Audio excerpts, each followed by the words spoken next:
M Ramshad, ഈ വിഷയം കഴിഞ്ഞ കുറേ കാലങ്ങളായി നമ്മൾ കണ്ടുകൊണ്ടിരിക്കുന്നതാണ്.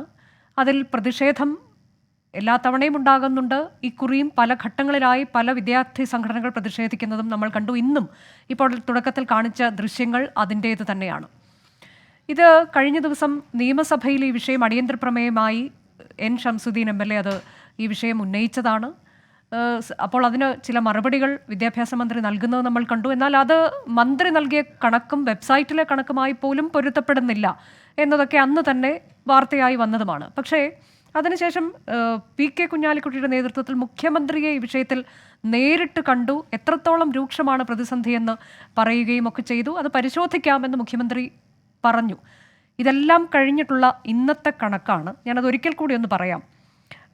ഈ നിലവിൽ ഈ മലപ്പുറത്തെ കണക്ക് 82,446 കുട്ടികളാണ് ഏകജാലകം വഴി +1 സീറ്റിന് അപേക്ഷിച്ചിട്ടുള്ളത്.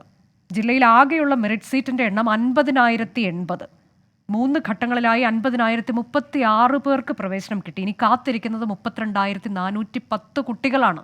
ഈ കുട്ടികളിൽ A+ മുഴുവൻ വിഷയങ്ങൾക്കും A+ കിട്ടിയ കുട്ടികളൊക്കെ ധാരാളമുണ്ട് എന്നുള്ളതാണ്. മെറിറ്റിൽ ഇനി അവശേഷിക്കുന്നത് 44 സീറ്റ് മാത്രം. ഇനിയിപ്പോൾ മന്ത്രി പറയും, നമ്മൾ കേട്ടല്ലോ, 24-ാം തീയതി ക്ലാസ് തുടങ്ങാൻ പോവുകയാണ്. അപ്പോൾ നിങ്ങൾ ഈ മുഖ്യമന്ത്രിയെ കണ്ട് പറഞ്ഞതും ഇതിൽ പ്രതിഷേധം നടത്തുന്നതും എല്ലാം ബധിരകർണങ്ങളിലായിപ്പോയോ?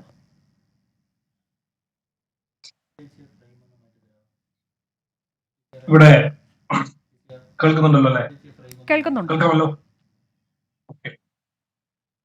ഇവിടെ നമ്മൾ മനസ്സിലാക്കേണ്ടത് ഈ വർഷത്തെ SSLC വിജയ ശതമാനം അത് ചരിത്രത്തിലെ തന്നെ ഏറ്റവും വലിയൊരു വിജയ ശതമാനമാണ്.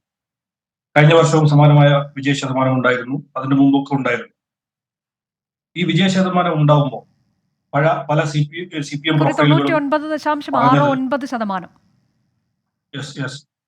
പലരും പറഞ്ഞത് അത് ഗവൺമെന്റിന്റെ എന്തോ ഒരു വലിയ നേട്ടമാണ് എന്ന രൂപത്തിലാണ് പല ഇടതുപക്ഷ പ്രൊഫൈലുകളും ആ വിജയത്തെ ആഘോഷിക്കുന്നത് കണ്ടത്.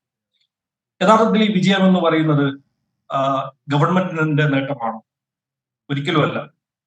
ഒരു കുട്ടി കഷ്ടപ്പെട്ട് പഠിച്ച് നല്ല മാർക്ക് വാങ്ങി ജയിക്കുമ്പോൾ അത് തീർച്ചയായിട്ടും അവന്റെ അധ്വാനത്തിന്റെ ഫലമാണ്, അവന്റെ രക്ഷിതാക്കളുടെ അധ്വാനത്തിന്റെ ഫലമാണ്, അവരുടെ അധ്യാപകരുടെ അധ്വാനത്തിന്റെ ഫലമാണ്.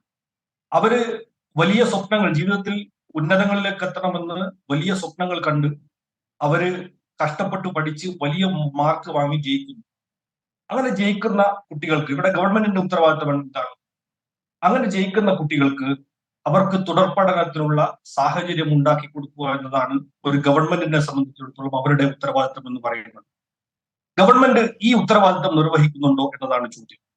ഇല്ല എന്നത് വളരെ സങ്കടത്തോടുകൂടി കേരളത്തിലെ ജനത കണ്ടുകൊണ്ടിരിക്കുന്ന ഏറ്റവും ദയനീയമായ ഒരു സാഹചര്യമാണ് നിലവിൽ നമുക്ക് കേരളത്തിൽ കാണാൻ വേണ്ടി കഴിയുന്നത്. എന്ന് വെച്ചാൽ ഫുൾ A+ ലഭിച്ച വിദ്യാർത്ഥികൾ പോലും ഇഷ്ടപ്പെട്ട കോഴ്സ് പഠിക്കാൻ കഴിയാതെ, ഇഷ്ടപ്പെട്ട സ്കൂളിൽ പഠിക്കാൻ കഴിയാതെ കണ്ണീർ പൊടിക്കുന്ന ഒരു സാഹചര്യം കേരളത്തിൽ നമ്മൾ, പ്രത്യേകിച്ച് മലപ്പുറം ജില്ലയിൽ നമ്മൾ കണ്ടുകൊണ്ടിരിക്കുകയാണ്.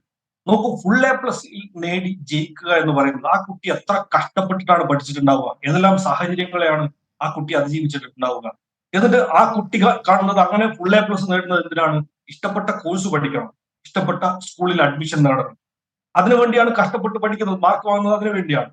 അങ്ങനെ പഠിച്ച് മാർക്ക് വാങ്ങി ജയിച്ചിട്ടും ആ കുട്ടിക്ക് ഇഷ്ടപ്പെട്ട സ്കൂളിൽ പഠിക്കാൻ കഴിയുന്നില്ല എന്ന് പറയുന്നത്, അഡ്മിഷൻ പോലും ലഭിക്കാതെ ഫുൾ A+ നേടിയ കുട്ടികൾ പുറത്തിരിക്കുന്നു എന്ന് പറയുന്നത് എത്ര ദയനീയമായ സാഹചര്യമാണ് കേരളത്തിൽ നിലവിലുള്ളത് എന്നത് നമ്മൾ മനസ്സിലാക്കേണ്ട കാര്യമാണ്. ഇന്നിപ്പോ മലപ്പുറത്തു നിന്ന് വരുന്ന ഏറ്റവും സങ്കടകരമായ വാർത്ത എന്താണെന്ന് വെച്ചാൽ 15,000 കുട്ടികൾ പുറത്താണ്.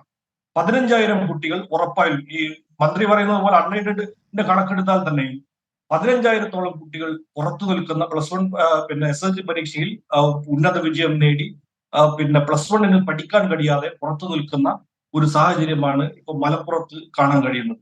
ഈ രൂപത്തിൽ +1 സീറ്റ് കുട്ടികൾക്ക് കൊടുക്കുന്നതിൽ വിദ്യാഭ്യാസം, സൗജന്യ വിദ്യാഭ്യാസം കൊടുക്കേണ്ട വിദ്യാഭ്യാസ രംഗത്ത് വലിയ വിപ്ലവകരമായ മാറ്റങ്ങൾ നടത്തിയ ഒരു ഗവൺമെന്റ്, ആ ഗവൺമെന്റ് +1 സീറ്റ് വിദ്യാർത്ഥികൾക്ക് കൃത്യമായി കൊടുക്കുന്ന കാര്യത്തിൽ വലിയ പരാജയമായിരിക്കുന്നു എന്നതാണ് ഇതിൽ ഞങ്ങൾക്ക് MSF സൂചിപ്പിക്കാനുള്ളത്. ഞങ്ങളിത് പറയുമ്പോൾ ഞങ്ങൾ ഈ വിഷയം ഉന്നയിച്ച് സമരം ചെയ്യുമ്പോൾ ഞങ്ങളെ കലാപകാരികൾ എന്നാണ് വിദ്യാഭ്യാസ മന്ത്രി വിളിച്ചത്.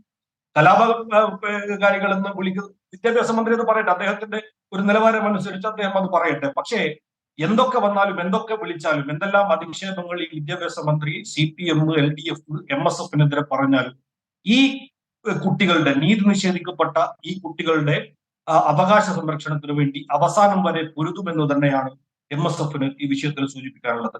ഒരു കാര്യം അതുമായി ബന്ധപ്പെട്ട് അതോടൊപ്പം തന്നെ ചേർത്ത് പറയാനുള്ളത്, വിദ്യാഭ്യാസ മന്ത്രിയുടെ വിചിത്രമായ ഒരുപാട് വാദങ്ങളാണ്. കഴിഞ്ഞ തവണ വിദ്യാഭ്യാസ മന്ത്രി പറഞ്ഞത് പിന്നെ എന്താണ്, ഈ +1 SLC പരീക്ഷയ്ക്ക് ജയിച്ച കുട്ടികൾ അവര് പിന്നെ ഇഷ്ടപ്പെട്ട കോഴ്സ് തന്നെ എടുക്കണമെന്ന് വാശി പിടിക്കരുതെന്നാണ്. കഴിഞ്ഞ ദിവസം വിദ്യാഭ്യാസ മന്ത്രി പറഞ്ഞത് ഇഷ്ടപ്പെട്ട കോഴ്സ് എടുക്കണം, അത് തന്നെ കിട്ടണമെന്ന് വാശി പിടിക്കരുത് എന്നാണ് വിദ്യാഭ്യാസ മന്ത്രി പറഞ്ഞത്. എന്ന് വെച്ചാൽ ഒരു ഡോക്ടർ ആവണമെന്ന് ആഗ്രഹിച്ച് കഷ്ടപ്പെട്ട് പഠിച്ച ഒരു കുട്ടി അവൻ നല്ല മാർക്ക് വാങ്ങി സർക്കാരിനോട് സീറ്റ് എവിടെയെന്ന് ചോദിക്കുമ്പോൾ നിനക്ക് ഇഷ്ടപ്പെട്ട കോഴ്സ് ഒന്നും തരാൻ കഴിയില്ല, ഞങ്ങൾ പറയുന്ന കോഴ്സ് പഠിച്ചാൽ മതി എന്ന് പറയുന്ന ധാർഷ്ട്യം.